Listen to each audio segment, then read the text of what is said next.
Hey, what's up you guys? You're watching Team APS, and I'm finally showing my face again because I know I've had a long sort of period of time of just deck profiles and a few pack openings and duels, and I know that gets really boring, and I know that's not exactly what people subscribe to the channel for. So I am back, and in today's video I'm going to be sharing, not a list, just why I feel like now is a better time than ever to be a casual or budget Yu-Gi-Oh player, and perhaps why, if you are a super competitive meta player, you might want to consider taking a break and looking at what the rest of Yu-Gi-Oh has to offer. So the reason I'm saying this is because it can get really easy to get caught up in the meta, get caught up in like Necros and Shaddolls and Satellar Knights and techs and, you know, what's winning and what's topping and what you need to do and everything like that. And also, you know, as a casual or budget player, you will probably catch quite a lot of flack for who you are. People, you know, typically say like you're a filthy casual, and if you don't, you know, if you can't afford this game, quit, and like, you know, pay to win, all this, you know, the kind of things you hear. So I disagree with a lot of that. I feel like honestly today, compared to a lot of other periods of time in Yu-Gi-Oh, it is just a great time to experiment with what Yu-Gi-Oh has to offer.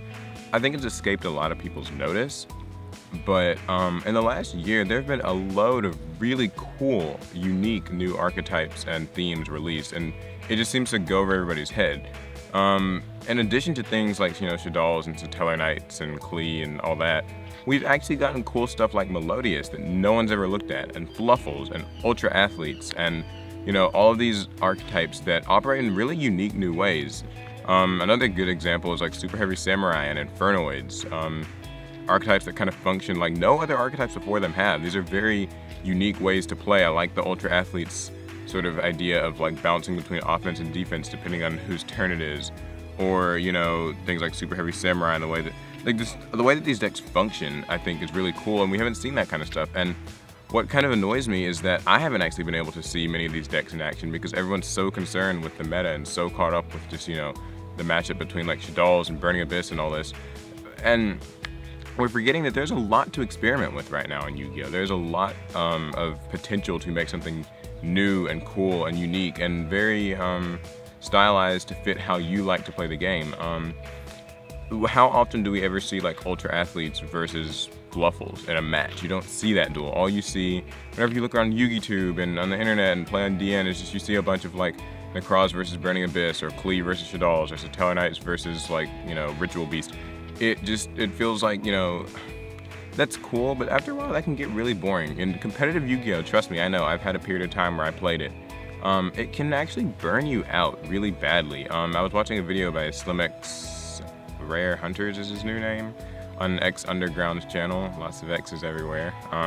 Rated X.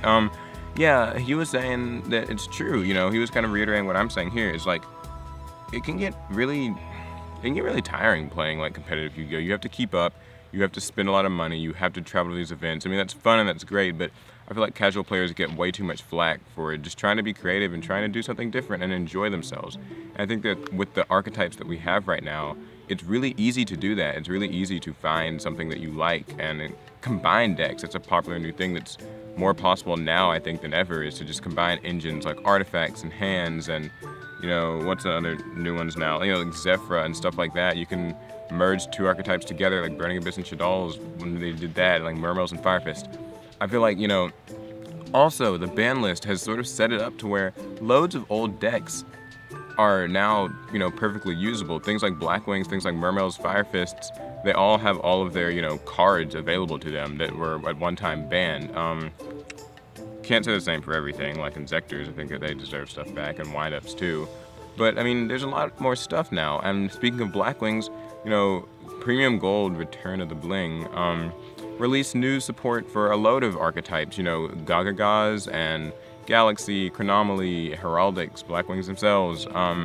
It's really fun. There's just so much you can do. Like, I actually, for whatever reason, this is gonna sound weird, I really love Galaxy decks. Like, I feel like it's a deck I'd always wanted to build. I just never really got the time to build it, but I'm always impressed when people play Galaxy decks because they always seem like they're just so much fun and so, like, interesting and potentially, like, sort of upsetting. Like, it feels like one of those decks that could, like, randomly beat a meta deck. And I like the idea that Yu-Gi-Oh's got things like that. And And another thing is that the price right now is really, really pretty cheap. Like, I think that if you ignore the fact that meta decks can be expensive, actually playing Yu-Gi-Oh! And enjoying yourself is really cheap right now. Do you know how much Fluffles cost? They're all commons. I mean, I know that some of the fusions aren't, but like, all the Fluffle monsters are like commons. You can get the main deck for like $20, and things like Ultra Athletes are just a bunch of commons and rares. So, I mean, like, everything feels free. It's not hard to get a hold of cards and have a fun time building creative, original, lower tier decks. You know, these B-list decks that people think are trash and can't compete. Maybe they can't compete,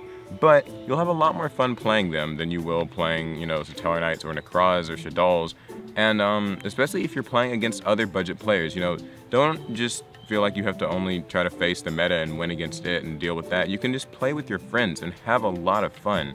Don't, you know, feel bad for being a casual or budget player. And like I said at the beginning of the video, even if you are like a hardcore meta player, if you feel like you're getting burnt out, because it can happen, take some time to like sit down and look at these decks that you've missed. You know, build Super Heavy Samurai or build Melodious, not for the sake of like winning a regional or a Nats or anything, but just build it because it's fun and you might actually find out something new and like enjoy these decks a lot. And plus, you know, with the meta, these decks are gonna get banned and stuff soon, so like you might as well at least enjoy what's been released. I feel like Konami hasn't gotten enough credit for how much creative stuff they've released in the last several sets. So